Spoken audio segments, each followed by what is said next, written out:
Hello, this is FIDE Master Josiah Stearman with coverage of the Berkeley International Norm Tournament.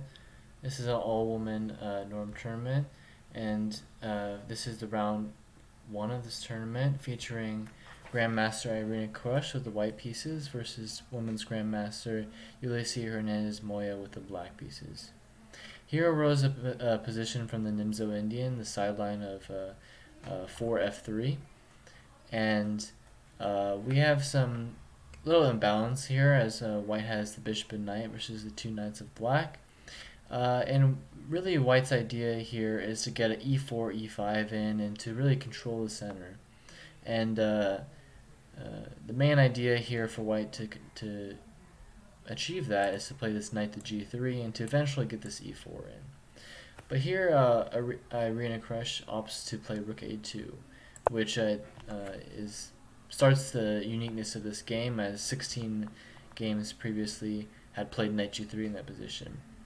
And here the idea is simply just after knight to g3, we now have ideas of bringing the rook over to e2, and after rook fe1, then we have the e4 push ready to come in. And so black plays queen d7, and I believe black's idea here is that potentially to play queen to b5, and after a trade of queens, black will have a slightly superior endgame. White plays a4 to not only stop the queen b5, but also to potentially have this a5 push at hand, in which after a move like b takes a5 would not be so good, as we leave the c5 pawn hanging, as well as doubling up these two pawns, and eventually I think black will be down a pawn. Black plays rook a d8. White continues with this e4 idea with knight to g3. Black plays rook e6 to potentially combat e4 with rook de8, in which applies pressure to this e4 square. White plays rook to d1, which has some ideas of taking and playing e4,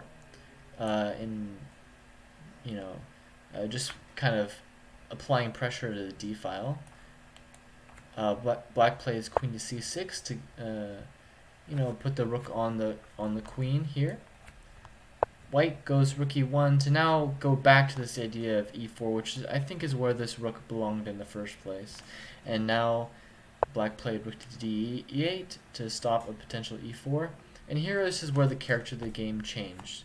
White played rook ae2, giving up this a4 pawn, but in turn, after queen takes a4, white played 20 e4, which controls the center, and next, in spite of some pawn trades, next white will be playing e5, and after f4 we'll have some good attacking chances after something like f5, which ended up happening in the game. Black plays knight to b5. It's key to note here that not only did this take control of the center with this e4, and this is what white has been planning in this previous 10 moves or so, but also this opens up this bishop to this diagonal, and where previously this bishop was quite limited to squares with this pawn in e3. So that's something to note as well. But after knight to b5, white is forced to bring the bishop to b2, which kind of stunts the bishop yet again. But now white is prepared to play e5 on the next move, and with f4, f5 coming in, it looks like white has some good compensation for the pawn. Black plays rook c8 to take control of the c file. e5, knight e8 is played, and after f4, white is starting to put her plan into fruition with f5. Black offers a trade of queens, which white of course declines, as a trade of queens here in something like rook takes c4. Black is given a much superior endgame with the two connected passed pawns, and this bishop not doing much, and white no longer has any attacking chances. So white plays queen to e3. After rook ec6, bringing the other rook to the c file, white now plays f5. And here I think this is where black starts to teeter off and really give white the advantage here, was f6. f6 seems to stop white from playing f6 themselves, but after f6, it kind of opens up this e6 square to where potentially after what was played knight h5, knight f4, and later in the game you'll see a knight e6 was a very imminent threat. And also f6, it really just opens up this opens up this king side, and also even a potential e6 push for white as well with a connected pass pawn. Protected pass pawn, I'm sorry.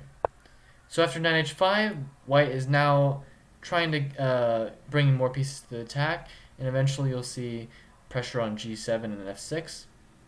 Black plays queen b4, which I think is one move too late. I think queen b4 here would have been the best, as you keep your options open, and also open the c file for your rooks. f6, knight h5. Now queen b4 was played. Queen f3, which is threatening queen takes d5, and no longer is this knight takes d4 an option, as because now queen takes d5 and we win the piece on d4.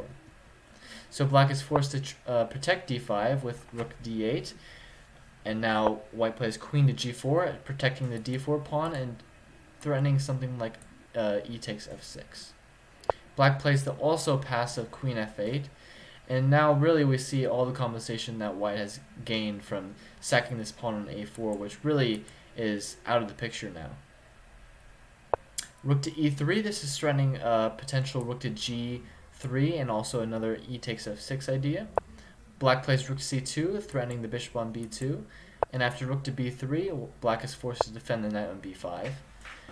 And here, white now plays the knight f4, like I mentioned earlier, with this imminent threat of knight e6 winning the exchange.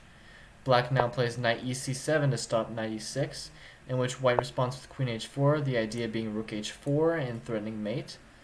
And also, something you'll see in the next move is after rook e8, which was really the fatal move here, and white delivers a crushing blow. If you can pause your video here, you can see for yourself and try to find what white plays here. White now plays knight to g6, double exclamation mark, and really delivers the final blow to this game. After queen f7, which was played, a beautiful mating net of queen takes h7, king takes h7, which was not played. Black resigned here, but after king takes h7, rook h3, king g8, rook h8 mate is how the game would have ended. It's also key to note that after h takes g6, f takes g6, threatening queen h7 mate, there's no way to give luft for the king on f8 to e7, as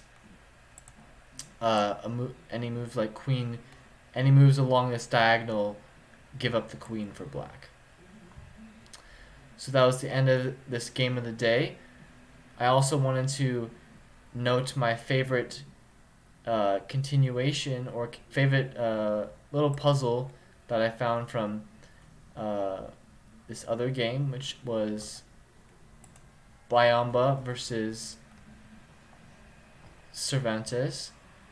Here we see that black would like to play knight takes e4, but this fails due to queen takes e6 check, and after that we have king f8 and say knight takes e4 winning the piece. So this fails, and now black really wants to try to get this knight e4 in, and here we see the sweet continuation that I liked, which was d5 exclamation mark, which after e takes d5, black now and only now can get their knight e4 in. And after knight e4, d takes e6 check, king g8.